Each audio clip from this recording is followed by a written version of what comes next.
Should you really care about your feelings? Maybe, maybe not. Welcome, I'm David Michelsen. You're watching The Discipline Group, and I help aspiring entrepreneurs get their first $1,000 in their new business within 90 days. So I'm making this video for you who either is an aspiring entrepreneur or someone who is in the middle of starting their own business and you're considering, how should I consider my mental health, my feelings? There's all this talk going on around online, and maybe you have people beside you who tell you, listen to how you're feeling. And in the end, all of this is going to come down to what kind of life do you want to live? Like, there's no right answer to any of this. What I'm going to tell you is not a right answer. You will have to find that out for yourself. But I want to share with you how I deal with my feelings as an entrepreneur who wants to build an incredibly big business that helps a lot of people. So take from this what you want, but this is my way of making my mission come true. For me, one of the simple questions that I like to ask myself is, do I want to feel good? Or do I want great results? Lots of the time, things are just going to be challenging. You're working mornings, evenings, all day. You're working weekends, you're not taking vacations, and you might feel lonely. You might not have peers around you who do the same thing, or even have friends or family that support you. And so you might have a lot of emotional stuff weighing against your ambition. And what do you do with those feelings, right? How do you handle that? Do you listen to it? Do you ignore it? Do you accept it? I want to give you two examples that show you how I deal with some of this stuff, right? If I'm working, let's say, I've been editing an interview for like 5 or 7 hours, and a thought enters my head of, this is really tough. Like, I don't want to do this anymore. Please, my head is like, can we take a break? Can we do something different? I don't want to do this anymore. Please stop. And in that moment, all I want to do is stop, right? But I try and consider, again, do I want results or do I want to feel good? And I think one of the things that has helped me incredibly much is losing the entitlement of thinking that achieving the level of greatness that I want should come with feeling good. Like, the amount of uncomfortable things I have to go through to get to where I want to go, which I can't even fathom at this moment, is so big that there is no way that all of that would be pleasurable or comfortable or feel good. And so initially, losing that sense of entitlement that it should feel a certain way has been an incredibly big help for me, because it's allowed me to understand that, right now where I'm doing this and it sucks, this is literally just how it's supposed to be, because I'm doing something new, I'm doing something challenging, and this is what's going to grow either my brand or push some kind of media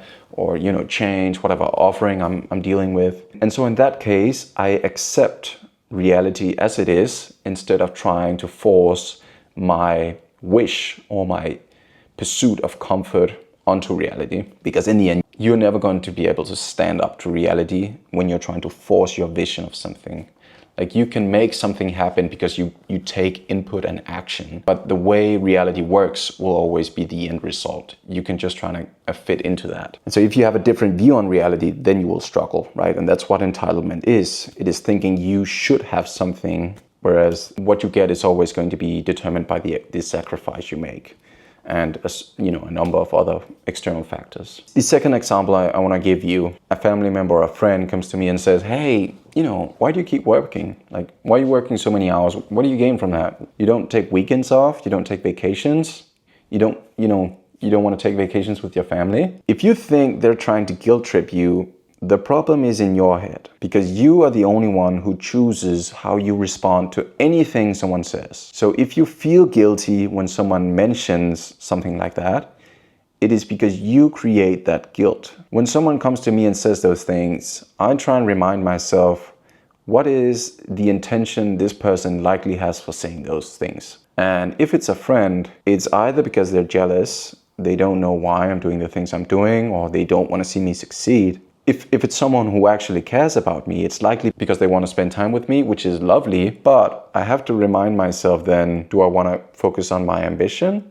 Or do I want to spend the time with that person? And either case might be fine, but you just have to align your actions with your interests or your priorities, and then that will eliminate any kind of disharmony you might feel. Or if it's a family member coming and say, why aren't you joining for vacation or holiday? And say, I can't because I would rather work on my business. Yes, you're choosing not to spend time with them, but you're choosing that because there is something for you must do. You must use the time to build something. Now, if you continue to feel guilt or feel bad about making this choice, it will keep nagging at you and maybe you haven't aligned your priorities. But instead, if you can change the way you view your own duty, your responsibilities, and how you should and definitely shouldn't answer to stuff, because there's nothing you should do, then you won't have those internal conflicts for dealing with these kinds of situations. Whenever something bad happens or someone comes to you for something,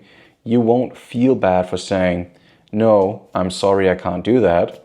I love that you're reaching out, taking this initiative. I highly appreciate it. However, right now there's something I need to do. And unfortunately, what you're suggesting doesn't fit in with my schedule right now. If you're okay with making that prioritization, internally, you will feel much better. Now, if that's not what you want to do, then you probably need to figure out what it is that is the number one priority for you. It is definitely okay to feel your emotions, but if you want to build something great, if you want a life where you have a say in what happens, and you still want great relationships with friends and family members, my suggestion is not letting your feelings dictate your actions. So you can feel your emotions, you can feel angry, but the moment you say, I am angry, you let your feelings dictate what you do because you identify with the feelings. I can feel angry, I can feel disappointed, I can feel in love, but the moment I just listen to those emotions blindly and follow them without any regard to what's best for me right now in the long term,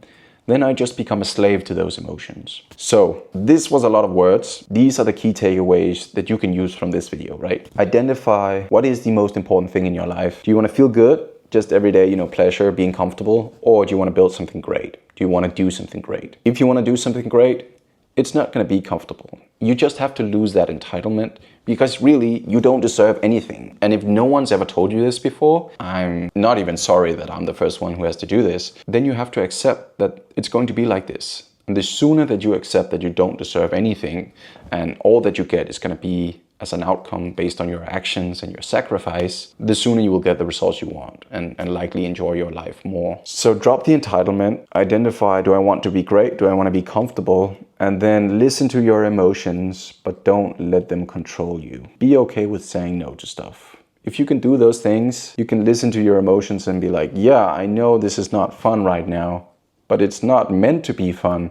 It's just meant to get me in the right direction. And the more you do that over time, you just pile on the results. At some point, you can't not get to where you want to go, because how far you go and whether you quit or not will not be determined by how you feel in those daily moments, but it'll be determined by what you want to accomplish, who you are as a person. And when that is not affected by your feelings to a large extent, then really no one will be able to stop you because you will just keep going no matter what. So these were probably some of the best insights I could give you around the should you listen to your feelings. If you like this video, please leave a comment saying what was useful to you.